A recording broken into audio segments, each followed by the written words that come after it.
Саламатсыздарбы, эфирде Майдан.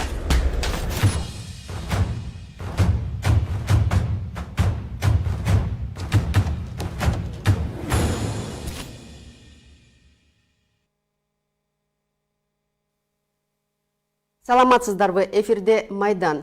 Биз түз эфирде иштеп жатабыз. Берүүнү мен Кайыргүл Урумханова алып барам. Биздин берүүбүз Next TV телеканалда жана Говори ТВ сайтында биздин баракчаларыбызда түз берилип жатат. Биздин дебат 3 раундтан турат. Биринчиси позицияларды такташуу, экинчи элдин үнү, үчүнчү сунуштар жана пикирлер. Эскерте кетели, бизде кичине болсо да бир чектөөлөр киргизилген, 2 мүнөттүк чектөөлөр башында. Андан ортолорунда бири-бириңер менен талкуулай берсеңер болот. Парламенттик же президенттик референдумга карай жол деген темадагы дебаттын катышуучулары менен тааныштырып өтсөм, бул жактан баштайлы. Айданбек Акматов, саясий серепчи, Замир Абдыкадыров, Кыргызстан прогрессивдүү жаштар партиясынын лидери, Максат Чаки Конституциялык кеңешменин мүчөсү. Бул жерде дагы бир киши турмак болчу, Конституциялык кеңешменин мүчөсү, бирок алар 2 күндөн бери спикер таба албай, мына азыр Максат Чаки баарына жооп берет деген бир үмүт бар. Саламатсыздарбы? Азыр жогорку кеңеш референдум тууралуу долбоор кабыл алып жатат. Баарыңар билесиңер, кабыл алды десек болот. Анткени баары чечилип калды дегендей эле мындай пикир түзүлүп атат. Кандай деп ойлойсуңар? Айданбек мырза, сизден баштасак. Ушу азыр кабыл алып аткан долбоор мыйзамдуу, мыйзамдуу эмеспи? Биз муну ар бир эфир сайын кайталайбыз, бирок ошондой протокол катары деп коелу, ошого айтып койчу бир негиз бар да. Жогорку кеңештин өзү 28 октябрда 5 жылдык мөөнөтү бүтүп, мындай маанилүү маселелерди кабыл алганга, анын юридикалыктагы, моралдыктагы укугу жок деген биздин өзүбүздүн жергиликтүү юристтер баса белгилешкен. Андан кийин мына Венеция комиссиясы баса белгиледи. Коомчулукта бул айтылып жатат, бирок ага карабай биз ушу жол менен кетип жатабыз. Азыркы кезде эгерде биз жогорку кеңеште 28 октябрда ыйгарым укуктары бүттү деп эсептесек, анда бул жасап жаткан иштердин бардыгы мыйзамсыз. Бирок мына өзүңөр кече көрдүңөр, Конституциялык палатадагы кайсы бир деңгээлде ошо шайлоону жылдырууну мыйзамдуу деп таап жатат. Бул эми саясий чечим, чындыгында мыйзамдык чечим эмес, саясий чечим, саясий кырдаалга жараша кабыл алынган чечим деп эсептейбиз. Азыркы кезде жүрүп жаткан ошол референдум маселеси дагы кайсы бир деңгээлде мыйзамсыз болгон күндө дагы саясий бир чечимдерди көздөп, ошол саясий максатка жетиш үчүн саясий жүйөө менен аткарылып жаткан нерсе. Бул жерде мен айта турган нерсе, биз негизи башынан ушул нерсени башынан коюш керек эле да.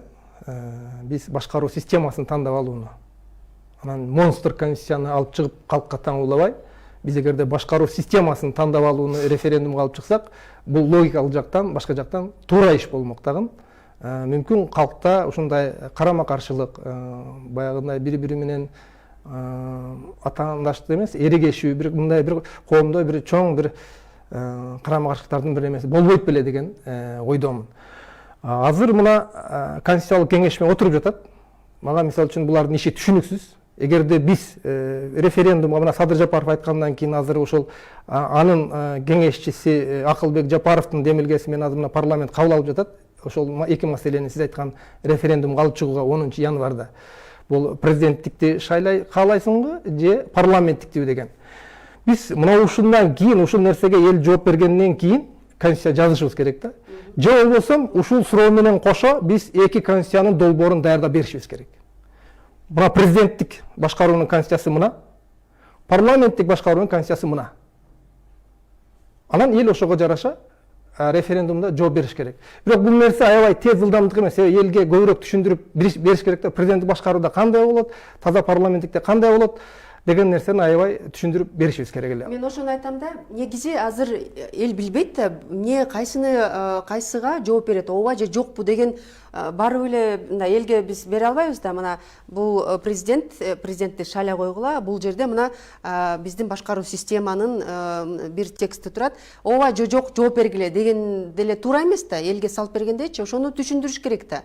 Бирок ошого карабастан конституциялык кеңешме мындай азыр иштеп атат.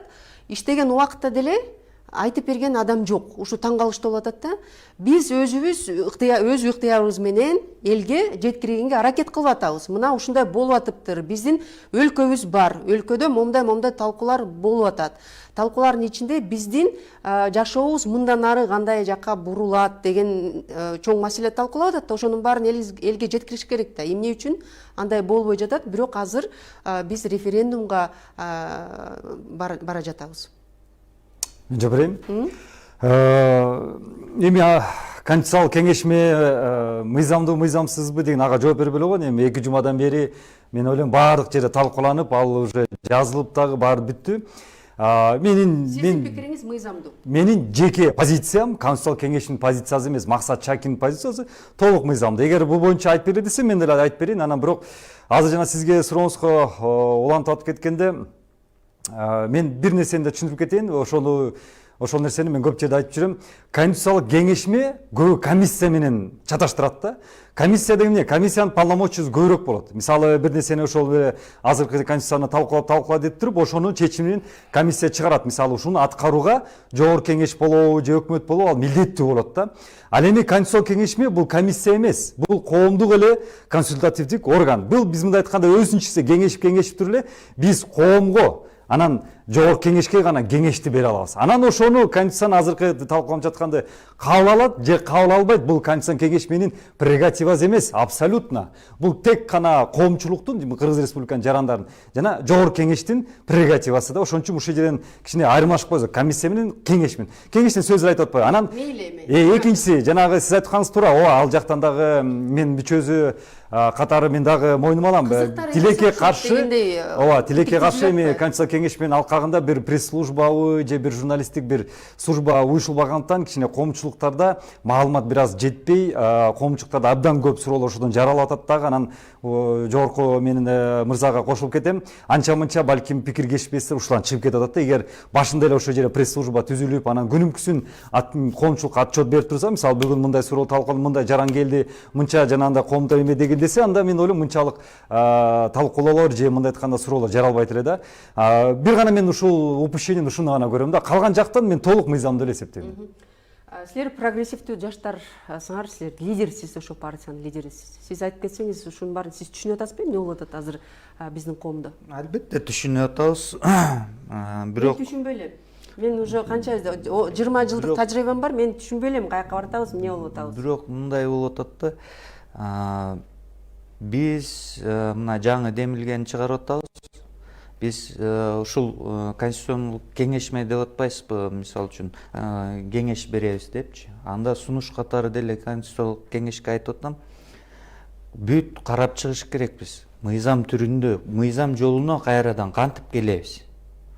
Мыйзам жолуна келиш үчүн бүт 93 жылдан баштап азыркыга чейин канча өзгөрүүлөр, 9 конституцияны өзгөрттүк. Карап чыктык дейли, анан 10 конституцияны өзгөрттүк.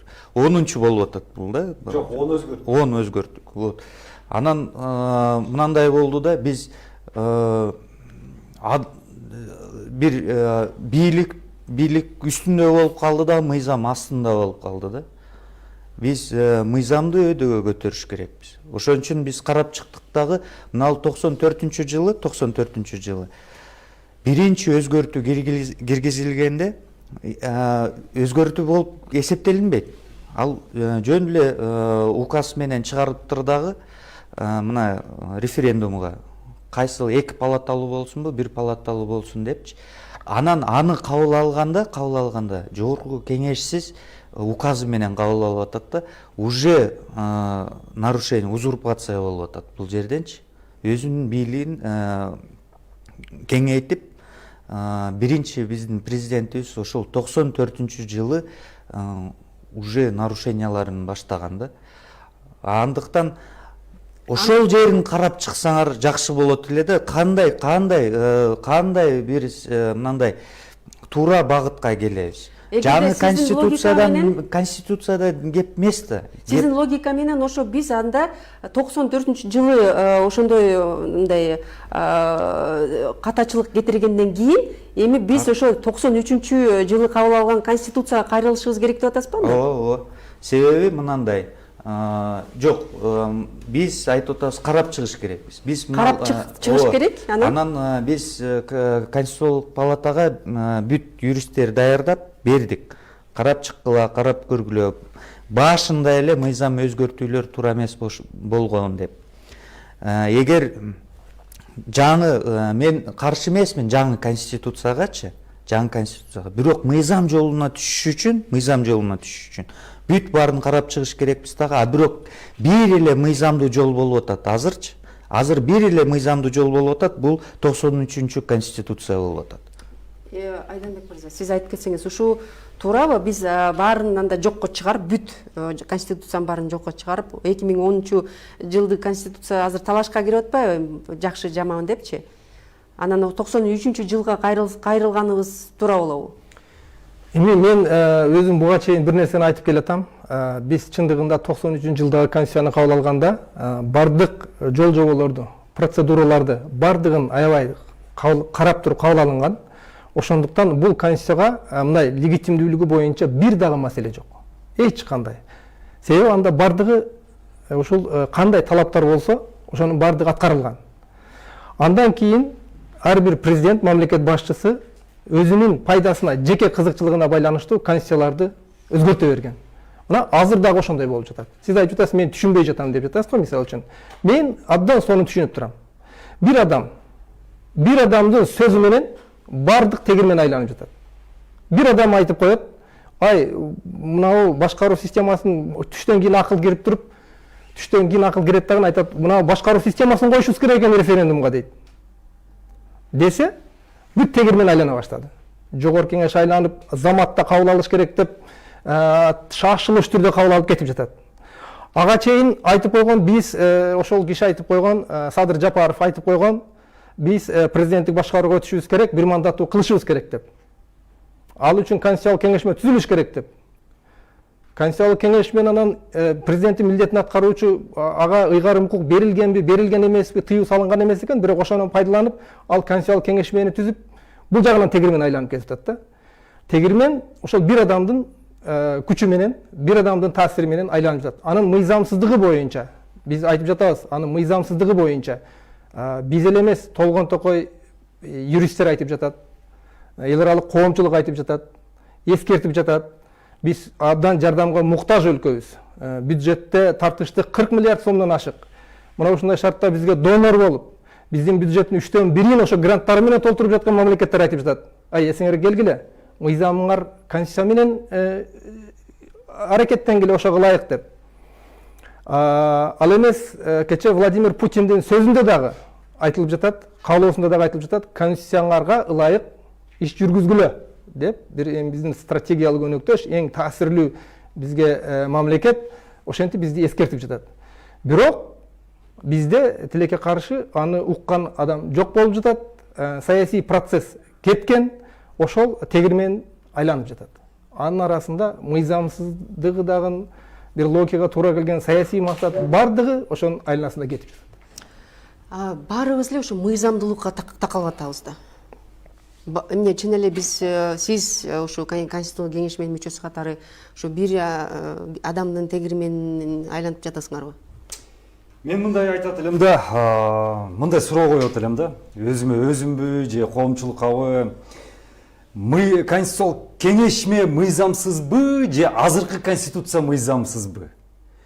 Конституциялык кеңешме мейли бир жума иштейт, ашып кетсе 2 жума иштейт, балким да, может бир ай иштейт, билбейм анча иштейт, бизге убакыт чектелген эмес. Анан эми бул 80 киши бүгүн чогулду, эртең тарап кетет, 98 киши бүгүн дагы кошулуп атыр, дагы жарандар кошулуп 98. Ал эми кеңешме бүгүн бар, эртең жок дегендейчи. Эми мен ойлойм азыр тим эле кыргыз мамлекетинин мындай айтканда бир өзөктүү проблемасы конституциялык кеңешме эмес. Мисалы мен өзүм конституциялык кеңешме мени эч ким чакырган жок. Конституция Мен кеңешме өзүм жөнүндө айтпай элебиз. Биз талкуулап аткан. Вот ошого келатам мен. Мен өзүм барып туруп өзүм ошо кирдим да. Анан эмне үчүн мен кирдим? Менин жеке көз карашым боюнча азыркы биздин жашап жаткан конституциябыздын өзүнүн башында эле куралганы өтө мыйзамсыз эле эмес. Мындай айтканда антинародный, антиконституционный методдор менен ушул конституция өзү кабыл алынган жана куралган да. Кайсы конституция? Азыркы биз жашап аткан конституция. 2016 жылы. 2010 жылкы. 10 жылкы конституция. Биз 2016 жылы дагы өзгөртүү киргизбедик. Мен өзгөртүүлөр айткан жокмун. Ал өзгөртүүлөр аз айтсак Атамбаевдин доорундагы анда таза эле анда биз баарын тең жабып салып туруп, мындай түзөп туруп жаңы эметелик. Анан менин жеке эмем суроом ошо кирип атканда менге ушул кызыктырды. Азыркы биз жашап аткан конституция менин жеке пикирим боюнча буга канчалык мыйзамдуу экенин абдан көп суроо жарат. Ошондо 16-жылы көп толук кирбеди Атамбаев атан киргизип. Ал тим более көп суроолор жаратат да. Анан сиз туура айтасыз, 90 жылкы конституция ооба башында мындай айтканда абдан легендарлуу парламент кабыл алгандан кийин биз баарыбыз ага эч кимибиз күмөнүбүз жок да. Азыркы конституция ошол 97-3 жылкылардын бир нече статьясы кирип атат толугу менен. Мына менин жеке мен биринчи секциядамын, жанагы основа конституционного строя дегендечи. Ошонун ичинде мисалы жеке ошо мен өзүм эле практика өткөн 4-5 күн мурун бир мисалы беренесин алып тогуз киргиздик. Бул практиканы биз азыр толук колдонуп атабыз. Азыркы учурда конституциялык кеңешме эч кандай чектөө коюлган жок. Мисалы жалаң эле концепцияны алгыла, ичине үтүк точканы жылдырып койгула деген жок. Керек болсо 93-жылы алгыла киргизгиле. Керек болсо дүйнөлүк практикада кайсы конституцияда күчтүү мисалы бизге ылайыктуу сынап келе деген ошондо бизге мындай айтканда свобода берилген. Анан албетте эми ар бир какой-то бир саясий группировкалар бизди жанагындай бөкөчө шүмшүк катары көрсөтүп атпайбы? Эми бир жагынан ооба бизде дагы пресс-служба жок болгондон кийин маалымат кичине мындай обратно эме жок болуп атат да, мындай айтканда реакция. И ушул жерде мен расмын айтып кетейин.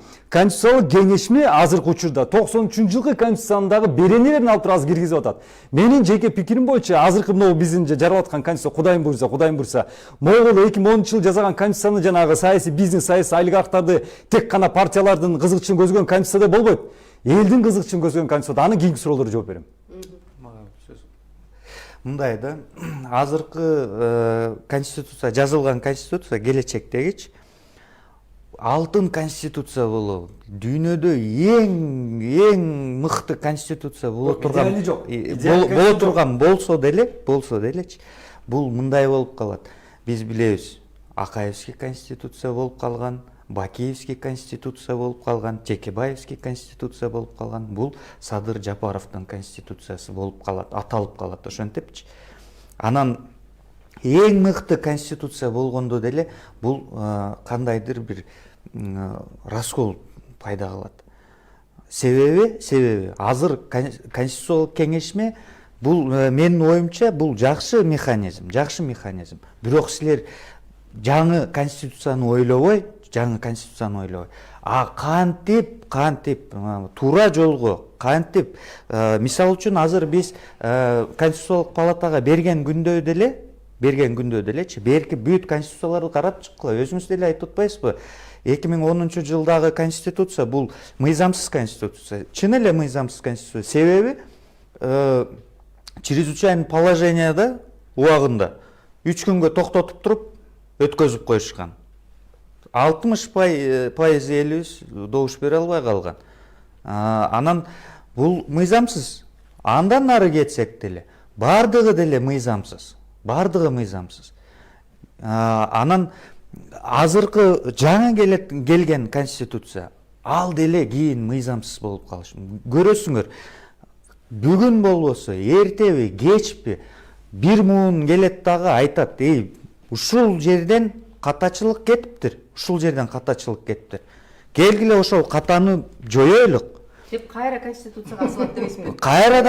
Кайрадан башталат.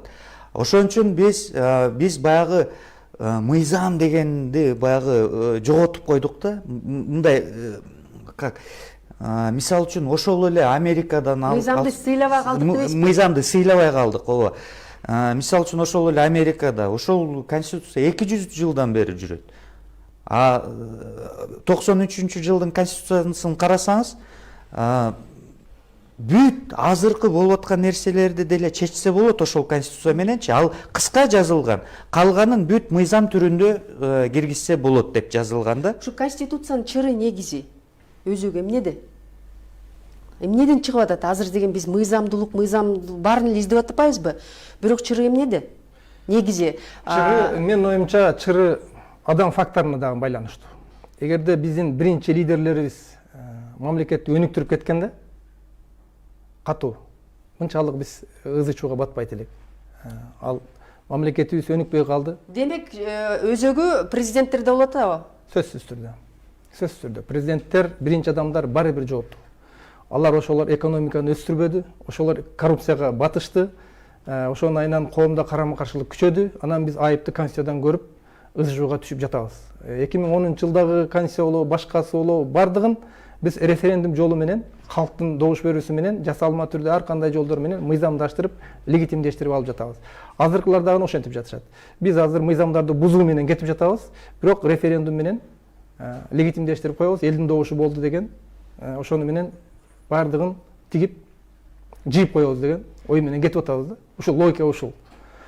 Эгерде чындап мыйзам жолу менен кетебиз десе, анда ошол азыркы парламент эмес, 20-декабрга белгиленген парламенттик шайлоо болуп, ошондо келген парламент толук кандуу мыйзамдуу негиздүү укукка ээ болгон, ошол парламент конституциялык өзгөртүүлөрдү киргизгенге толук укугу бар эле да. Ал жерде так жазылган да, кимдер конституцияга киргизүүгө укуктуу.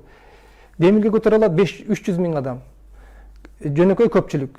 Анан кабыл алууга келгенде 3төн 2си болуш керек деген. Булардын бири сакталып атабы азыр бизде.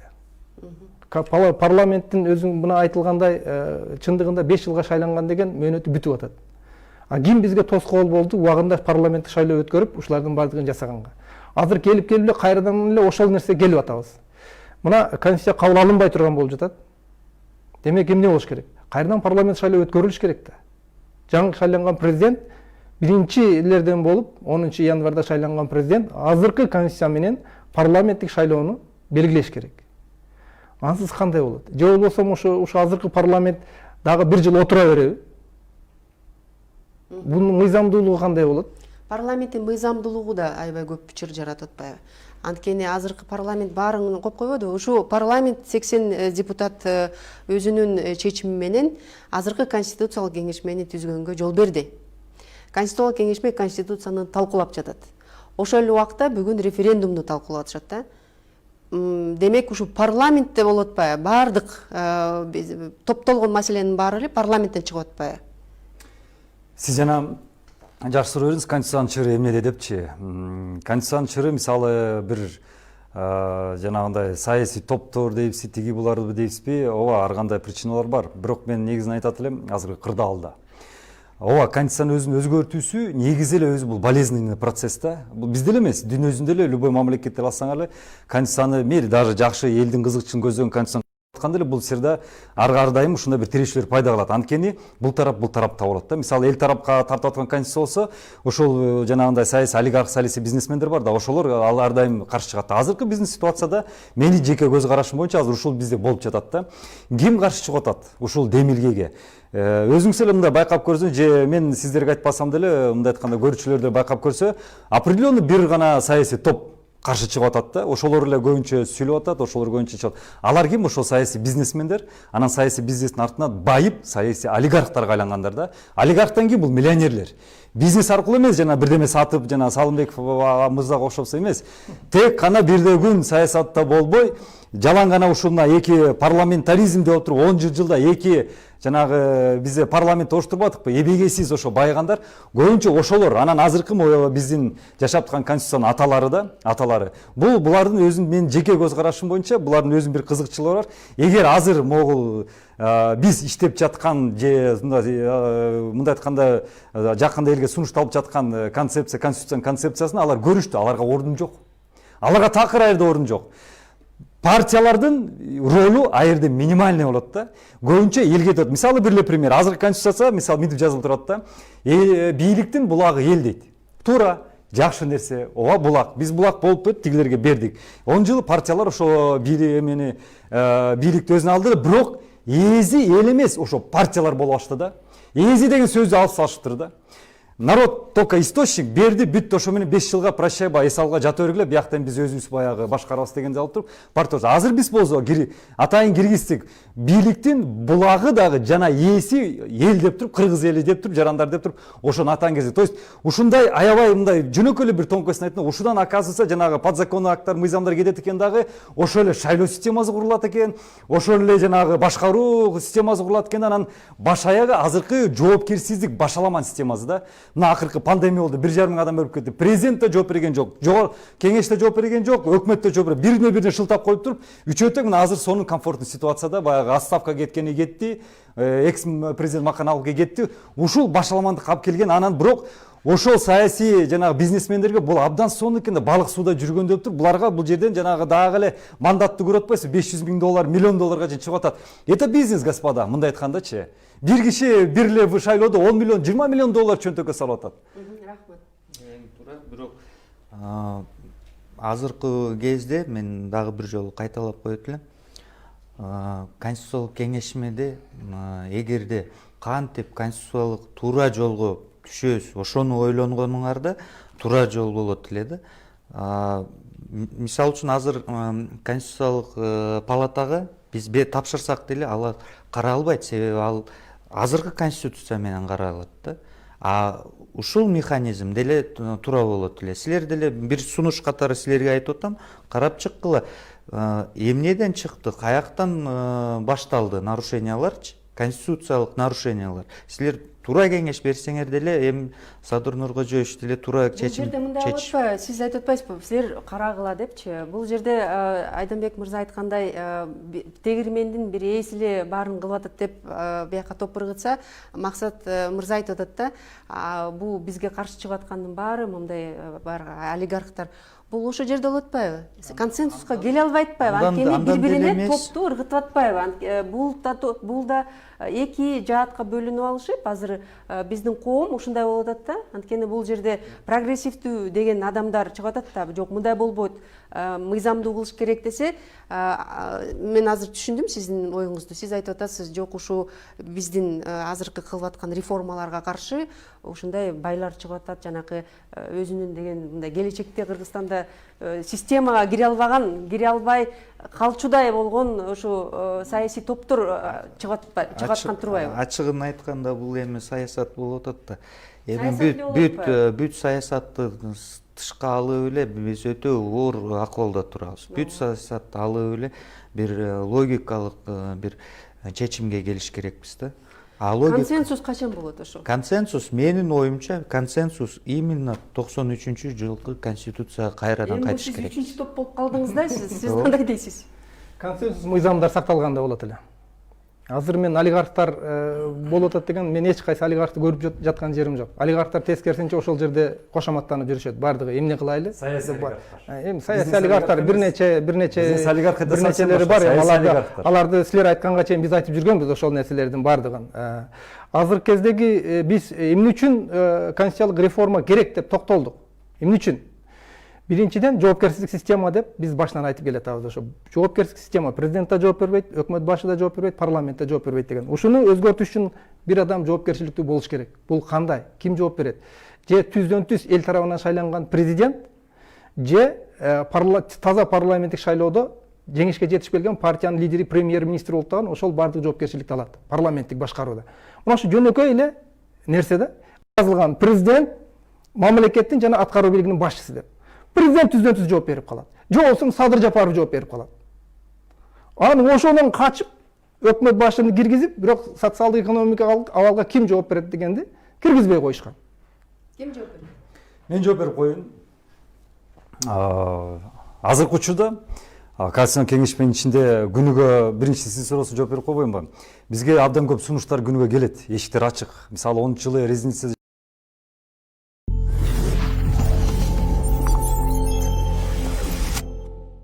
Каждый из нас стремится подарить только самое лучшее своим близким.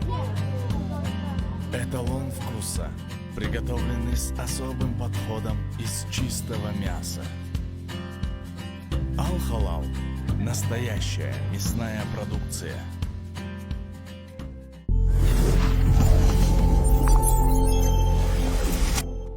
анан тиги пленарный заседанияга алып чыгып атат. Бул бир. Азыркы учурда расмий чакырып кетем да. Эгер ким урматтуу кыргыз элинин жарандары келип туруп өзүңүз сунуштарыңарды берем десеңер, биз понедельниктен баштап субботага чейин включительно 10-дон 5ке чейин 3-5 этаждан отурасыздар. Академия наукта жабык эмес, ачык келгиле, бирок жөн эле ооз эке эмес, кагаз түрүндө жазып расмий келип турушун десеңер жакшы болот эле да. Бул бир. Мен да суроо бергим келет да анда. Силер эмне референдум жыйынтыгын билесиңер алдын ала, президенттик болоорун. А эми мен үчүн референдумга анда президенттикти каалайсыңбы же парламенттикти каалайсыңбы деген суроо коюлуп жатат. Силер референдум жыйынтыгын билип алып эле алдын ала ошого президенттик талкуулап жатасыңарбы? Ага азыр жооп берем. Бул биринчи суроого жооп берейин, мен экинчи сурооңузга жооп берейин, анан үчүнчү жанагыңызга жооп берейин. Сиз жакшы суроо бердиңиз. Президент азыркы биз иштеп чыгып жаткан конституциянын бир концепциясына, бул концепция, бул кабылдана элек. Туурабы? Кабылдана элек. Бул законопроект, хорошо, проект өзгөртө албайсыз. Проект деп коет, мейли, сиздин айтканыңыз болсун. Биз ошонун ичинде мындай киргиздик. Президент бул является главой кабинета правительства. Бүт социалкада эмне болуп атат, экономикада эмне болот, жада калса жана садиктеги место табылбай калды дедиби, жана азыр пандемияда мына бир премьер-министр жооп бербей кетип калбадыбы, 1,5 адам кырылып кетти. Ошон баарына тең президент баш болуп жооп берет деп туруп азыр ушул моюна кирип атат. Мынакей сиздин сурооңузга жооп. Президент баш жооп берет. Өкмөт башчычы? Өкмөт башы эмне? Азыркы мындай айтканда талкууланып атканда бир версиясында өкмөт башы жок.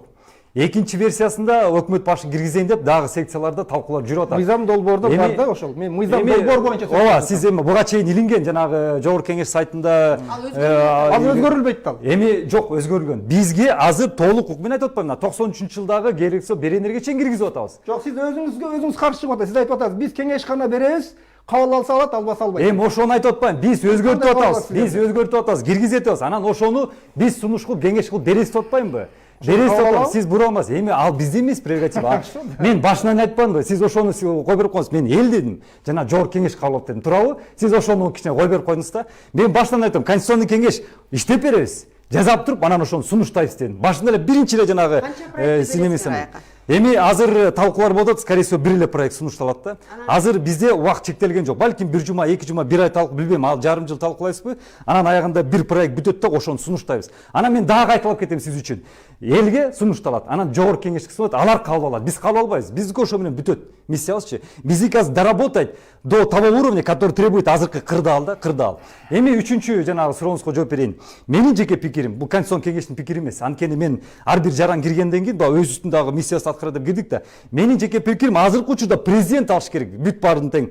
Мындай айтканда аткаруу бийлигиндагы жана өзгөчө жоопкерчиликти. Эмне үчүн? 10 жыл биз парламентаризм деп келдик. 10 жыл бою биз эки парламент тоштурук, эки президент тоштурук бизди алдап келишти. Анан эң негизги урматтуу мырзалар, парламентаризм кереги жок деп эч ким айткан эмес.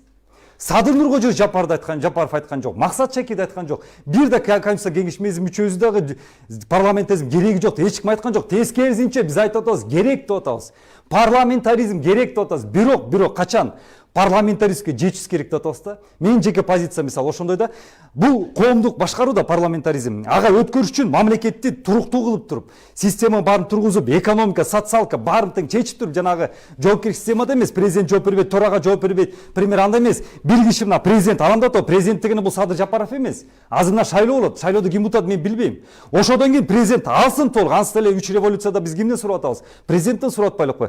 Ошодон кийин анан кийин мамлекетти күчтөгөндөн Европада ошого жеткен. Американда деле ошого жеткен. Алар 100 жылдап туруп, 50 жылдаппы же 200 жылдап туруп анан алар парламентаризмге өткөн. Биз жанагы 30 жылда эле жаңы эле мамлекет чийки болуп электир, быш элек деле парламентаризм өткөн эмес. Анан мен ушул жерден айтып кетем. Менин жеке пикирим, азыр жоопкерчилик системаны куруп туруп, мамлекет түптөп туруп, 10 жылдан кийинби, 5 жылдан кийинби, 3 жылдан кийин билбейм. Анан барып турам парламент түрүсөк, мен ошол логический болот деп ойлойм. Түптөгөнгө наоборот каршы болуп атпайбы? Себеби мындай да, мен деген ишенбесеңер чоң кагаттан чыккам, өзүм дагы предложенияларымды бергем. Шайлоого чейин конституциялык кандай өзгөртүүлөрдү киргизиш керек депчи. Ошол жерден баягы өзүбүздөн кыргыздарда болгон курултайды канча уже бузуп салышты да. Ошол курултайды мыйзам түрүндө конституцияга киргизиш керек. Бирок бул надзорный орган болуш керек. Премьер-министр кыскартылыш керек. Анан бирок ошол курултайга ар 2 жыл сайын президент отчет бериш керек. отчетту кабыл албай турган болсо курултай, автоматически президент дагы же жогорку кеңештин отчетун кабыл албай турган болсо, жогорку кеңеш же жогорку сот кетиш керек деген шайлоого чейин биз ушул сунуштар менен барганбыз. Бирок шайлоого биз чоң казатка кошулуп, анан чоң казат менен кошо болгонбуз да, парламенттик шайлоого. Бирок азыркы кезде азыркы кырдаалды карап, азыр биздин өлкөбүз ачыгын айтканда өтө оор акыбалда туруп калып атат. Мынандай, мен өзүм экономист болгону менен мынандай юридикалык андай сөз барбы жокпу, юридический дефолтко түшүп калдык бизчи. Юридический дефолтко түшүп калдык. Анан биз ошон үчүн ойлонуп юристтерди чакырдык, керек болсо мына Чолпон Баекованы чакырдык. Ал кезде Конституциялык сот болчу. Бүт карап чыгып, ал киши дагы кандай неме болсо дагы өзүнүн мойнуна алды. Ооба туура эмес болгон экен. 94-жылы туура эмес кабыл алыныптыр деп айтып атат. Анан биз ооба анан биз деле айтып атабыз, бул андан нары бүт өзгөртүүлөр, кеткен өзгөртүүлөр мыйзамсыз болуп кетип атат. Ошон үчүн конституциялык кеңешме жаңы конституция түзбөй, ошону талкуулосо жакшы болот эле. Азыр мына 3 вариант болуп атат да. Суроого сиз жооп берген жоксуз да, акыркы суроогочу. Биринчи вариантына сиз кечке айтып атасыз, 93 конституция ошону карайлы деп атасыз. Кабыл албай эле карайлы деп атасыз. Эл жана коом жана күчтөр, сиз айтып аткан күчтөр, каршы туруп аткан күчтөр айтып атат да. Эмне үчүн референдум парламенттик же президенттик деген сөзгө мындай эл макул бериш керек да. Эмне үчүн конституциялык кеңешме бир эле президенттик форма башкаруусу боюнча долбоорду карап жатат. Силер билесиңерби, алдын ала эл эмнени чечет, эл келип туруп, ооба президенттик форманы биз кабыл алдык деген учурду силер билсеңер, анда силер жасап аткан иш анда натыйжалуу болушу мүмкүн. Эгерде силер билбесеңер, эч ким билбейт да, эгерде негизи эч ким билбейт да, анткени эл чечиш керек да. Биз кайсы формада жашайбыз мындан ары, парламенттикпи же президенттикпи? Анда эмне үчүн эки долбоор каралбай эле да, президенттик жана парламенттик форма боюнча кеңешмелер өтпөй эле? Бул конституциялык кеңешменин прерогативасында эмес, бул суроочу, мисалы чын айтканда мага эмес да. Бүгүн жогорку кеңеште алып чыгыптыр, эми каяктан чыкты, аны мен билбейм. Эмне үчүн ал референдумга коюлуп атат билбейм. Мен өзүм жана башында айтып кеткенде, эмне үчүн конституциялык кеңешке бардым, мен жеке позициям ушундай. Азыркы конституция тилекке каршы биздин азыр кырдаалга жооп бербей калды, жана кыргыз элин кызыгычын жооп көздөбөй калды. Тек гана саясий партия жана саясий бизнесмендерине көздөгөн үчүн мен ошон үчүн өзүм бартып кошулуп, азыр ушул конституцияны азыр кырдаалга жооп бере тургандай өзүм салым кошом деп бардым. Анан эми бүгүн жогорку кеңеште каралып атыптыр, мен депутат эмесмин, мамлекеттик кызматчы эмесмин, силер деле катарда жаранмын, ага мен жооп бере албайт экенмин да.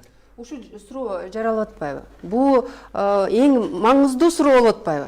Эмне үчүн биз бир эле президенттик форма башкаруу формасын карап атабыз? Себеби тегирмен айланып аткан адамдан буйрук түшкөн жок жогорку кеңешке. Алар долбоор даярдаган жок.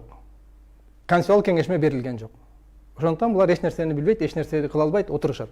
Ошол берилип коюлган ошол монстр конституциянын гана наркы берки жагын сыйпаламыш болуп, чачын тарамыш болуп, ошентип гана отурушат. Андан башкага бара алышпайт.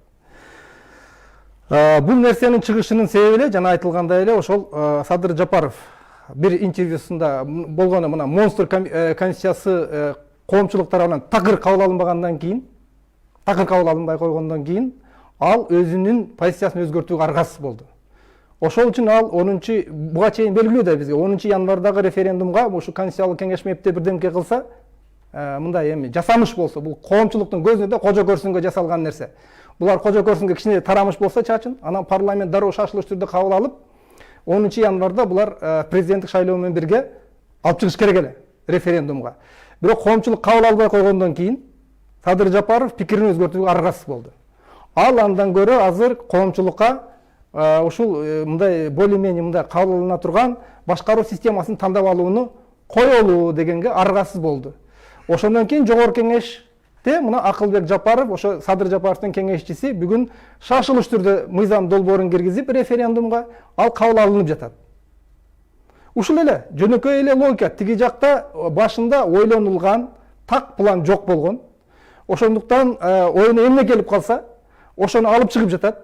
Аны болсо тегирмен жанагы айлантып атат, бүтүн бойдон алып кетип жатат жогорку кеңеш. Ал келип да кайрадан бул жерге келип таш тийип тегирменин парасы сынып калышы мүмкүн. Сөзсүз түрдө. Сиз айтып кетсеңиз, бүтүн Кыргызстанда сиз мүчөсүз бүтүн Кыргызстанда? Жок, мен партияга мүчө эмесмин. Партияга мүчө эмес. Жок. Бирок алардын айтып аткан мындай макулсуз программаларына ушу президенттик форма деп алар деле айтып келет го? Алар айткан азыркыдай булар сунуштап жаткандай президенттик башкаруу эмес.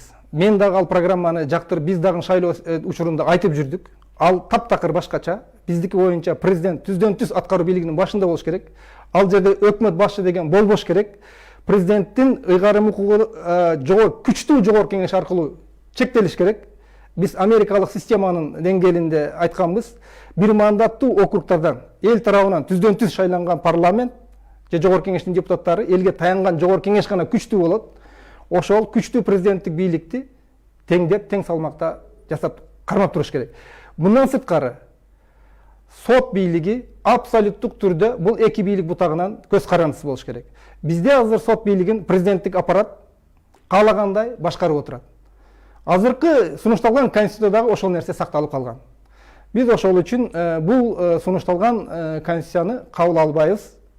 Бул мындай бир мурдакы биздин ушу бизди аябай мүчүлүштүктөргө алып келген. Баягы келип эле кайрадан президент хан болот да эч нерсеге жооп бербей чалкалап отурат. Өкмөт башчы сарулак болуп кете берет. Президент каалаганын жасай берет. Коррупциясындагы, башкасындагы, семейный башкаруу башкасы эч нерсеге жооп бербейт. Өкмөт сарулак болуп кете берет. Парламент дагы кайсы бир деңгээлде ошол бир президенттик администрациянын бир юридикалык бөлүмүнүн бир эмесине айланып кала берет. Сот системасы дагы ошондой. Биз ошол үчүн бул долбоорду кабыл албайбыз деп мен өзүм айтып жатам. Түшүнүктүү. Сиз деле айтып атпайсызбы, президент башкарып, президент жоопкерчиликти алсын? Ооба. Сиз деле айтып атасыз, алсын деп. Бирок экөөңөр тең айтып атасыңар да, ушуга чейин болгон президенттин баары ажыдар болуп келген. Отунбаевадан тышкары баары эле отуруп алып эле өзүнүн кылган нерсесин сиз айткандай жанагы президенттин аппараты, судебный мындай соттун баарын деген колуна алып кылганын биз көрдүк. Бардык саясатчылардын баары, мындай терс сүйлөгөн саясатчылардын баары түрмөгө отуруп чыкты. Ошол система алып келди ошогочу. Ушу башкаруу система болбогон учурда деле ошо ажыдарлар пайда болду. Азыр силер кепилдик бере албайсыңар да. Силер азыр сиз чын эле мен сизди прогрессивдүү адам катары билем. Сиз ошо кеңешмеге киргенде биз деле ойлойбуз да, ушул прогрессивдүү кичине идеялар кириши керек деп. Эгерде президенттик форма башкаруу формасы болгон учурда деле эч ким кепилдик бере албайт да, 2 жылдан кийинби, 1 жылдан кийин, балким 1 айдан кийин эле ошо биз шайлаган президент ошо эле башкаруу системасы, мына 10-январда биз баарыбыз добуш берген турабыз, ажыдар болуп кетпейт деген. Абсолюттук кепилдикти эч ким бере албайт. Адам баласы негизи өзү бере албайт. Ошон үчүн кеңешмеде коюш керек да. да. Бирок бир кепилдик бар. Мен өзүм бул кеңешмеге киргенге чейин мен деле ушундай эле ойдо болгом. Баягы жогорку кеңештен окуп алып эле карап туруп анча-мынча жери баягы мага деле түшүнүксүз болду. Анан кеңешме киргенде ичине талкуулагандан кийин ал жерде 90% жөнөкөй эле бизге ошо жарандар, анын көпчүлүгү ошо профессор, докторлор, алар менен сүйлөшкөн эметкен, алар өздөрүнүн жанагы толуктоолорун өзгөртүүлөрүн киргизгенден кийин мен көп нерсени уже мындай айтканда конституцияга көз караш өзгөрдү дейм, өсө баштады да. Анан бир кепилдик бар, бул курултай. курултайды башында мен да ойлочумун, тиги мисалы Кадыр Кошалиев агайыбыз, тиги булар 3-4 топтон курултайчылар чогуу эле курултай жана Азымбек Бекназаровдор жүрдү. Мен деле ойлочумун, бул курултай баягы древность депчи, вчерашний день. Бирок бул ситуация мен деле өзүм неметкен, баягы сталкиваться баягы көчмөн оюндарын биз көтөрүп атканда, ошондо эле бизге айтышканда, это древность, тиги бу деп баягы ошол кезде премьер-министр бизди кабыл алып, бирок азында көчмөн оюндар тим эле мактанып атабыз да, акасы эски нерсе абдан сонун жаңы нерсе болуп кетет экен депчи. Ошол сыңары мен деле түшүнгөн эмесмин. Курултай көрсө, бул бизден бирден бир түз демократиянын туу чокусу депти бекер айтышпаптыр буга чейин агайларыбызчы.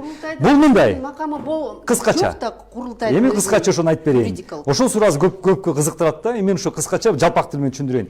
Президент турат, ооба көп жерден сиздерге как раз сиздердин проектиңизде биякта биз талкуулап аткан абдан окшош экен, жанагы президент өкмөттүн башына деген тиги бу дегенчи. Мисалы президент супер президент болуп кетет деп атпайбы? Ошол болбош үчүн же жогорку кеңеш азырдагы ошоп жанагындай саясий партийный жана монополия болуп кетпеш үчүн биз эми үстүнөн курултайды тургузуп атабыз. Курултай деген ким? Сунуш эле берет да курултай. Эми ошого келатам. Келатам ошого. Урматтуу айымдар, келатам, мырзалар, келатам. Курултай турат да. Курултай деген бул азыркы биздин талкуулоодо эми азыр бүт элек, менчи концепция бүт элек. Концепция бүткөн талкуулагандан кийин, анан көргөндөн кийин, анан кийин ошону сын тагышыбыз керек да. Азыр иш жүзүн эсерге айтып атам. Мындай да, бышпаган тамакка биз азыр сын тагып атабыз да. Эмели айтыңыз. Эми ошол айтып атам. Курултай үстүнө турат. Курултай деген ким? Бул коомдук орган. Коомдук саясий орган болот. Ар бир айыл бирден делегатты жөнөтөт. ЦИК эмес, ЦИК аркылуу шайланбай, депутат мандат болбойт. Ар бир айыл бирден жөнөтөт. Мисалы 1000би, 2000би, 3000би адам чогулат. Чогулат дагы ошолор бир жылда жанагы мурда СМП бар эмеспи, Совет народных представителей. Ошонун прообразы президенттен отчетталат. Немеден жогорку кеңештен отчет алат. Керек болсо жана сот органы ген прокуратурадан отчет алат. Эгерде ошол жерден президент, супер президент болуп баратса, анда курултай чечим чыгарат. Мисалы, импичмент болобу, тиги болобу, ошол болобу. Бүттү. Это сунуштайбы. Бул жерден именно ошол чечим чыгарат. Курултайдын бир концепциясында аткарууга милдеттүү деп азыр кирип атат. Аткарууга деп. Ушул жерде урматтуу мырзалар, ушул жерден мен баса билип кетем. Мен азыр күтүп атам сиздердин немеңерди, түшүнүп атам, азыр келип туруп согойнуп атасыңар да. Бир концепциясына аткарууга милдеттүү да. Экинчи концепциясында сунушту айтканы деп сиз айткан ошого гана турат. Үчүнчү концепциянын такыр башка болот. Азыр кеңешме ошонун баарын тең бышырып туруп, анан жанагы билбейм, 1 айдан кийин, 2 айдан бизге убакыт жеткилен жок, дагы баса билбейм. Ошондо анан бириктүү концепция силердин назарыңарга, критикаңарга, атакаңарга берилет да. Эми сындай бергиле, анан экинчи раундга өтөлү. Мындай ушу Бөрүбашев менен отурганбыздагы мен өзүмдүн проектимди көрсөткөм, ал өзүнүн проектин көрсөткөн. Экөөбүздүкү окшош болгон, ошондо ал деле курултай деп айткан, анан анда ошол кезде эле айтканда баягы курултай деген совещательный орган болуш керек депчи. Анда мааниси эмне болуп калат? Мындай да, мен башында ойлоп атканда курултай деген надзорный орган болуш керек болчу. И гарант конституция. Анан 2000 жок, анан туура, анан бул жерде туура 2000 киши эмес. Шайлоо өтүш керек. Бирок 2 жылда бир жолу делегаттар келиш керек. Бекер только жатаканасы 355 деп мен ошондо чыгаргам. Себеби ар бир райондон, анан шаарчалардан 5тен делегат депчи. Ошондой мен сунушум ошондой болчу. Бирок азыр кеп башка да, мен баягы бүт эфирден бир нерсени жеткире албай атам. Биз мыйзам жолуна келиш керекпиз. Мен конституцияны ооба, бирок мыйзам чегинде деп атабыз. Ошону экинчи раундга өтөлү. Анан жыйынтыктайлы.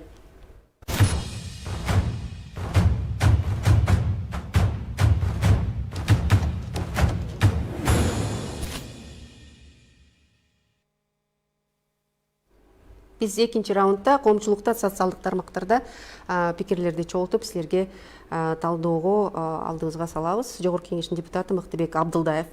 Президенттик шайлоо конституцияны реформалоо менен бирге кайрадан нааразычылыктарды жаратышы мүмкүн. Алгач өлкө парламенттик шайлоону кийинкиге калтырып, конституциялык реформаны баштоосун мыйзамдуулугун чечүү керек. Андан кийин президентти жана парламентти шайлап, конституция менен алек болуу керек. Пикир эмеспи? Ар бир жарандын пикири айтууга укуктуу. ар биринин өзүнүн деле кырдаалы. бул эң белгилүү юрист да, бул юристтердин Сыйлайбыз. Мен бул жагы кишиге эч кандай каршылыгым жок, эткенче менин жеке пикирим, бул конституциялык кеңеш менен пикирибиз, менин жеке пикирим. Ар бир кырдаалга жараша өз чечимдер болот. Ошол эле мына бул сиз айтып аткан Сыйлайбовдун мыкты абдан, мен да сыйлайм, абдан жакшы депутат. Бирок өзү ошол 2010-жылы кабыл алынган конституциянын базасында депутат болуп келди дагы. Бирок ушул жерде суроолор жаралат. Анда биз бул 2010-жылы кабыл алынган конституциялык эгер мыйзамдуулугу менен жогору көтөргөндө канчалык деген суроо болуп атса, анда ошону азыркы учурда биз талкуулашыбыз керек болуп атат да. Азыркы кырдаалдыкы эмес, балким ошого кайтып келишибиз керек. А так ар бир инсан айтууга өзүнүн милдети бар, укугу бар дегендей. Евро биримдиктин Борбор Азия боюнча атайын өкүлү Петер Бурьян. Кыргызстандын күчү жигердүү жарандык коомунда экенин мурдатан бери кайталап келе жатабыз. Конституциялык укук боюнча күчтүү адистер, салмактуу саясий топтор чогулуп, азыркы кризиске эмне түрткү бергенин талдап, бардык тараптарды камтыган жана парламенттик демократияны жокко чыгарбай, тескерисинче күчтөндүрүү турган процесске жол алуу керек. Европанын жогорку комиссары биздин мындай позициябызды бир ай мурда да айткан. Венеция комиссиясынын корутундусу боюнча да ушундай билдирүүнү кайталайт болушубуз керек.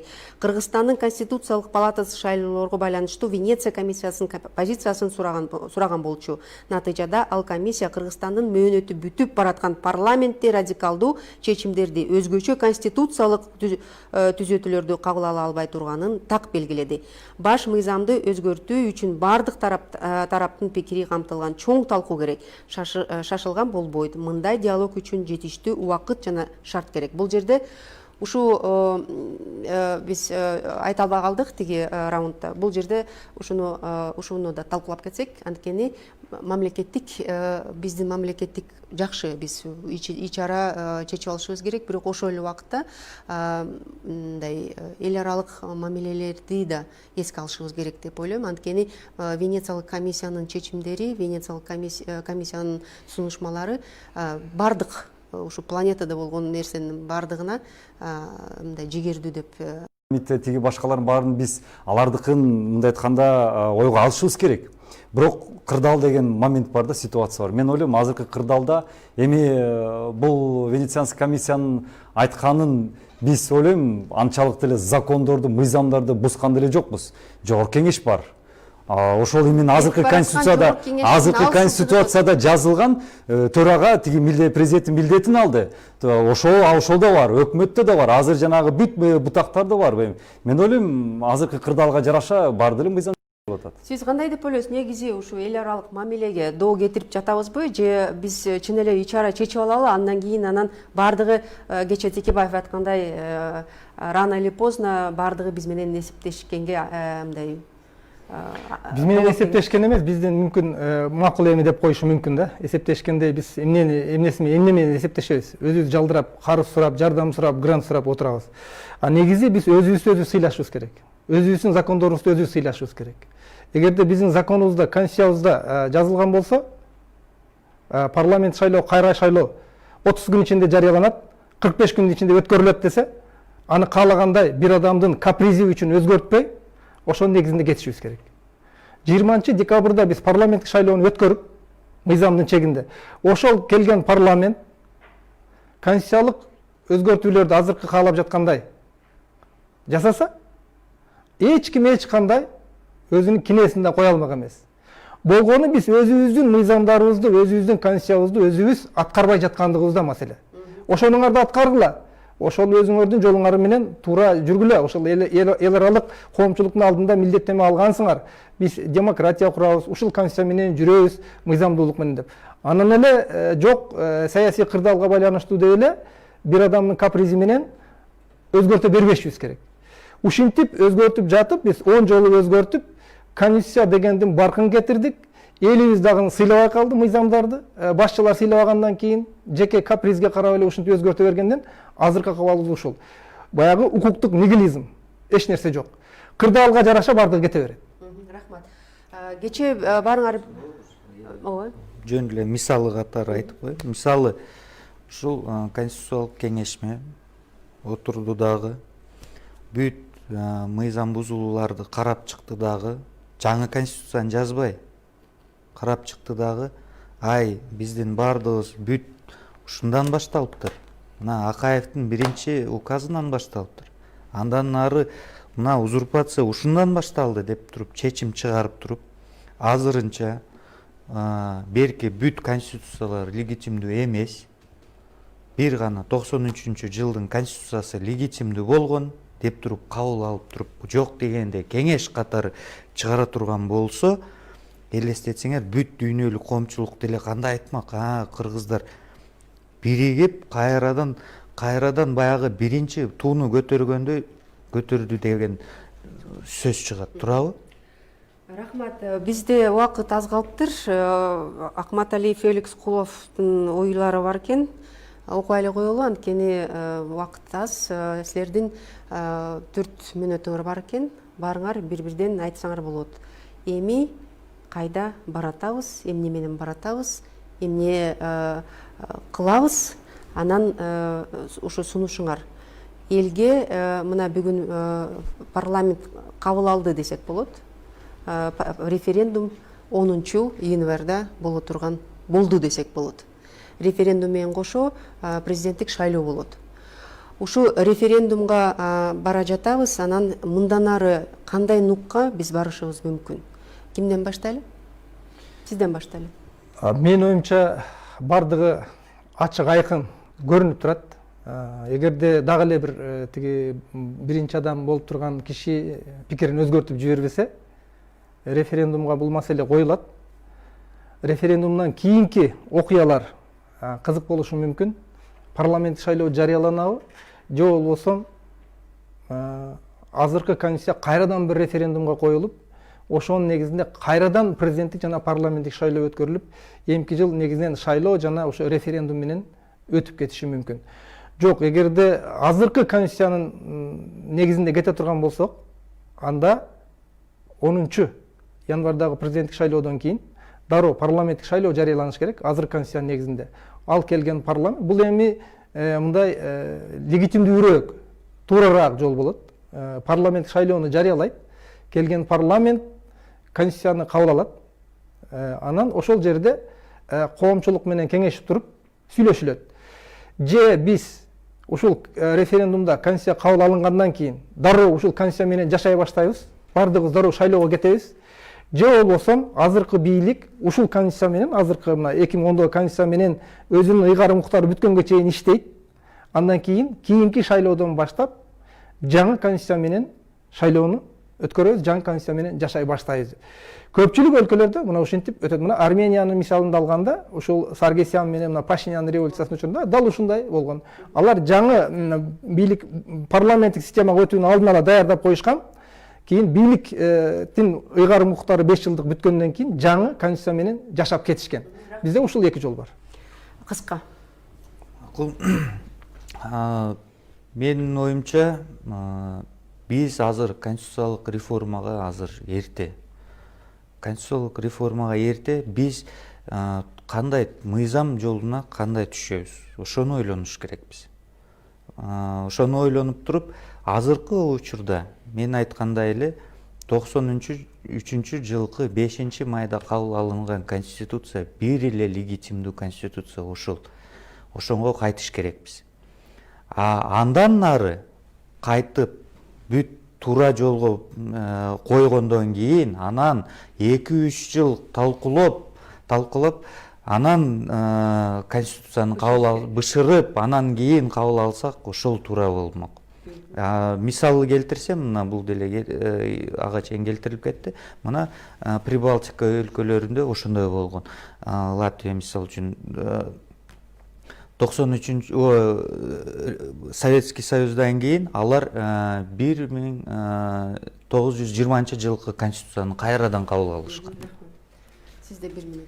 Менин жеке позициям азыркы конституция тилекке каршы биздин талабыбызга жооп бербей калды. Тек гана жанагы саясий топтордун, партиялардын кызыл үчүн көргөзүлгөн конституция. Биз бул конституция менен дальше мындан кетсек, дагы эле ушул 10 жылдык баягы саясий олигархтар менен жашай беребиз да. Ошон үчүн мен ойлойм, калабыз мейли бүгүн эмес, эртең эмес, аны бийлик бутактар чечет, мен чечпейм. Аны биз жаңы конституцияны кабылышыбыз керек. Элдин кызыл үчүн көзгөн жаңы конституцияны кабылыш керек. Бирдеме кылышыбыз керек дейсиз. Алга жылышыбыз керек. Рахмат. Урматтуу телекөрүүчүлөр, урматтуу катышуучулар, ушу менен майдан соңуна чыкты. Силерге чоң ыраазычылык билдирем. Саламатта болуңуздар. саламатсыздарбы, эфирде Майдан.